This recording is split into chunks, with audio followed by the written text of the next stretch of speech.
প্রতারণার মামলায় গ্রেপ্তার বাংলাদেশ চাল কল মালিক সমিতির সভাপতি আব্দুর রশিদকে আজ আদালতে তোলার কথা রয়েছে। এর আগে শনিবার রাতে তাকে গ্রেপ্তারের পর আদালতের মাধ্যমে কারাগারে পাঠিয়েছে পুলিশ। এ নিয়ে আরো জানাতে কুষ্টিয়া থেকে যোগ দিচ্ছেন সহকর্মী মিলনুল্লাহ। মিলন, আজকে তো তাকে আদালতে তোলার কথা রয়েছে, এখন পর্যন্ত আদালতে তোলা হয়েছে কিনা আর এই মামলার সবশেষ আপডেট নিয়ে জানাবেন।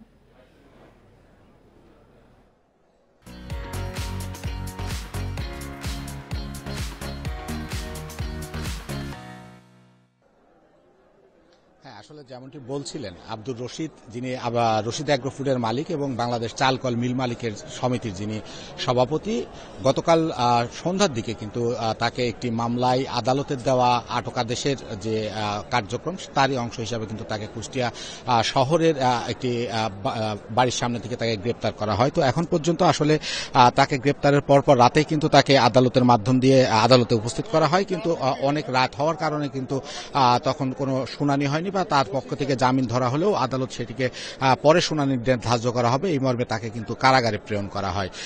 এবং এখন পর্যন্ত কিন্তু আমি কিছুক্ষণ আগে জিআরও কুষ্টিয়া সদর কোর্টের যিনি জিআরও ইস্কেন্দার আলী তার সাথে কথা বলেছি। তিনি যেমনটি জানিয়েছেন যে আসলে মূলত তার নামে বেশ কিছু মামলা ছিল, কিন্তু মূলত দুইটি মামলায় তার গ্রেপ্তারি পরোয়ানা ছিল। একটি রাজশাহীর, নিউজে যেমনটি বলছিলেন যে রাজশাহীর যিনি হলো একটি মামলা, রাজশাহীর একটি মামলায় যিনি একজন মৎস্য ব্যবসায়ীর কাছ থেকে 1,33,00,000 টাকার যে প্রতারণার যে মামলাটি, সেই মামলায় তাকে গ্রেপ্তার দেখানো হয়েছে। এছাড়াও কিন্তু তার বিরুদ্ধে চিটাগাংও কিন্তু আরেকটি মামলা রয়েছে। তো কিছুক্ষণের ভিতরে কিন্তু আব্দুর রশিদকে এই আদালতে তোলার কথা রয়েছে বলে আমরা জানতে পেরেছি। যদিও জিআরও অফিস থেকে বলা হয়েছে যে এখন পর্যন্ত তার জামিন শুনানির ব্যাপারে এখন পর্যন্ত তার পক্ষের আইনজীবীরা কোনো নথিপত্র কাগজপত্র এখনো আদালতে জমা দেননি। তো আসলে এখন পর্যন্ত আমরা সবাই অপেক্ষা। একটু জানাবেন, সে তো একটি বড় চালকল প্রতিষ্ঠানের মালিক, এখন পর্যন্ত কি শুধুই প্রতারণার মামলা নাকি আরো অন্য কোনো অভিযোগ রয়েছে তার বিরুদ্ধে?